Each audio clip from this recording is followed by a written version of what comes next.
The Anti-Defamation League is scrapping its glossary on extremism after facing pressure from Elon Musk and other right-wing figures.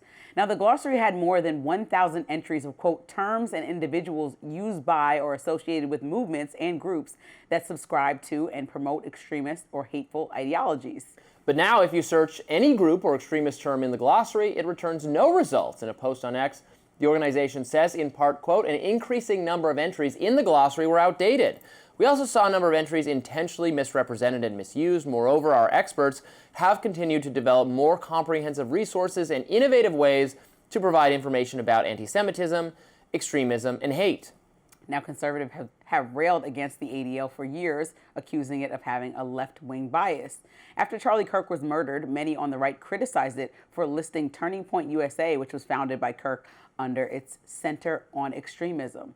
Elon Musk has been especially critical, posting a few days ago on X, quote, the ADL hates Christians, therefore it is a hate group. Musk was referring to a screenshot of the ADL's website, which classified the Christian identity movement as being popular in extreme right-wing circles. Many online interpreted that as the ADL attacking Christianity as a whole.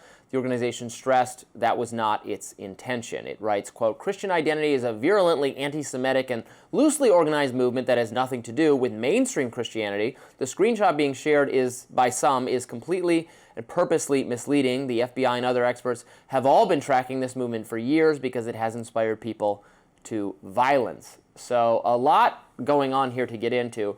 I'm very critical of the ADL as well. I think they're a little sloppy in how they have been in the past about how they tally hate groups, what they count as extremism. I think the accusations, the previous accusations of left-wing bias are accurate. I will defend them on this point, this Christian identity group. That is, right, that's not Christianity. That's a specific group that is hateful in the same way that, like, you know, they can call themselves Christian, but, you know, the Democratic Republic of Congo calls itself a Democratic Republic, right? That doesn't mean democratic republics are bad things. That's like just how they, you know, the Christian Socialist Party or whatever is not, that doesn't mean, if you're against the Christian Socialist Party, doesn't mean you're against Christianity or socialism necessarily for that matter. It's a specific thing.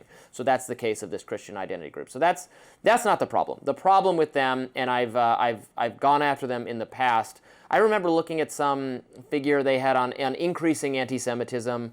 This was probably back in, I'd have to pull up my writing about it to know, because it was maybe 2016 or 2017, where they're saying, right, that threats against Jewish people and Jewish institutions went way up. But if you look closely, what the issue was is there had been a series of bomb threats against synagogues that had all been made by just one person, a crazy person who himself lived in Israel.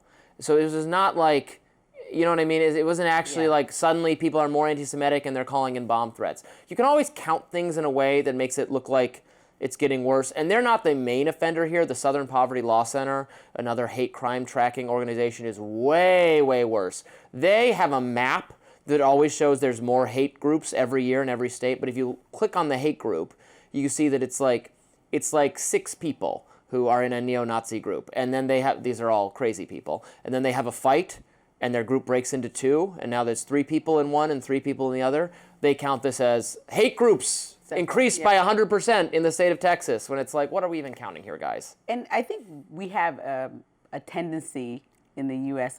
or in recent history of overcorrecting a bit, right? So we understand the reason for the Anti-Defamation League is very valid, and that Jewish people were and have been attacked ever since the Holocaust and have been trying to make sure they're protected in every way. Or the Holocaust. Before, yeah. Thousands of years, right. Since the dawn of civilization. Exactly. So that's what the Anti-Defamation League is fighting, to make sure that the history is not forgotten and that it's not misused. Obviously, we both agree on the gross misuse of the term fascist and Holocaust and all of that stuff for comparisons into today's politics.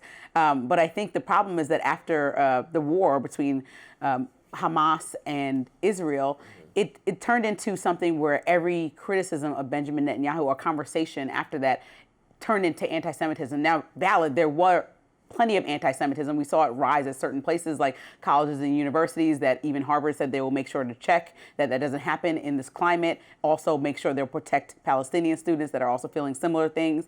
Right. But the Anti-Defamation League has been very targeted at making everyone kind of silent in the moment when there is valid criticism. And that's become the problem when the pendulum kind of swings too far, where it's like, wait, we're seeing something that we want to criticize and saying is incorrect based on international law or based on what history tells us, and your organization fighting for history to tell us the truth. So you have to allow people to speak the truth to power in moments like this. Well, yes. The ADL has swung a little bit in terms of, I think, who it views as its allies. So if we flash back to three-ish years ago, the ADL had a big fight with Elon Musk because they put out a report pressuring advertisers on Twitter X to stop working with the platform because of Elon Musk's free speech policies, bringing back accounts. They said, they went to advertisers and said, your advertisements are appearing alongside Nazi advocacy. That's bad for your brand. You want to get off this platform. And a lot of advertisers said, left. oh, holy goodness gracious, I'm going to get off the platform. The problem was that claim the ADL made was deeply misleading if you looked at it closely. They were arguing that, because if you think about how social media works, like our posts, our videos might 1 in a million times be next to somebody saying something racist or anti-Semitic.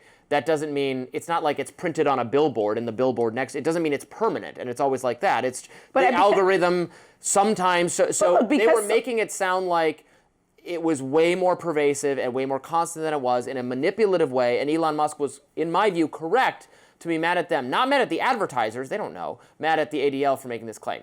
Ever since then, because the ADL got huge blowback from that, from Elon Musk and from conservatives, deservedly, they have been trying to play nicer with Elon Musk and play nicer with conservatives in general. They defended Elon Musk when he was accused of making a Nazi salute and other things. I think they're increasingly see the right as they want to have some friendship there, and they're more likely to go after left-wing people. So I see them deleting the references to Turning Point and other things as part and parcel of that. I think it's a good thing because I think it was wrong to categorize Turning Point and some of these others as potential to inspire violence. If we're doing that, well, everything has the potential to inspire violence.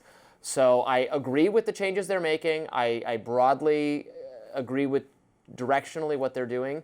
And if this organization is more cautious about labeling people as extremist or violent in the future, I think that would be a public service, frankly. So I'm actually happy about this news. And in regards to the X or Twitter being policed by ADL, I think that the social media is still such a wild, wild west that when you think about it, you're still creating content and you're deciding to have advertising run against it. And so having worked in traditional television for so long, I understand that format works so that you can say which advertisers you want to work with, and advertisers can say specifically where they want their ads to be placed. So that's not that foreign for brands to say, even if it's 1 in a million times, I don't want my Pampers next to somebody's tweet that is promoting something racist or sexist or that's anti-Jewish. Well, so that's not, to me, that's fair. Even 1 in a million, right? Is not, like, if there's no 1 in a million chance that like a television show would run an ad next to, you know what I mean? They won't do it. Okay, but you see how it's very different because the television show, the editorial content of the show is endorsed by the network and is treated as the network's speech. It is regulated differently because Section 230, right? The internet platform, we don't treat the tweet as Elon Musk's speech or the platform speech. In fact, we explicitly, from a legal standpoint, treat it as not that person's speech. It's more like just in the same way that if you call me on your cell phone, Verizon is not endorsing or taking any responsibility for what you and I say to each other. So it would be ridiculous on some level to hold them accountable for that. It's more like that than it is like the television company, in which case, right, if their show, their programming, it's theirs. It belongs to them. If they libel someone during the course of it, you could sue them. Right. Can't do that for you can't. You're not going to. You're gonna sue the phone company if I say something libelous. You're going to sue me.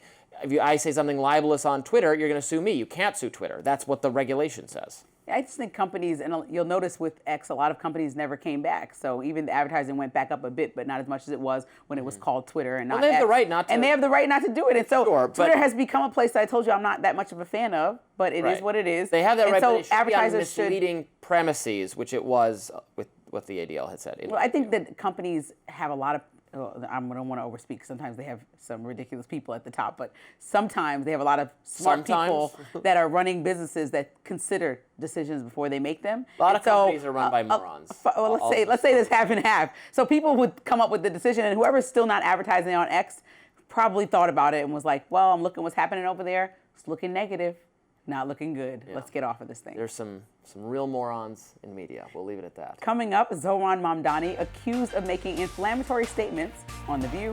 We'll get into that next.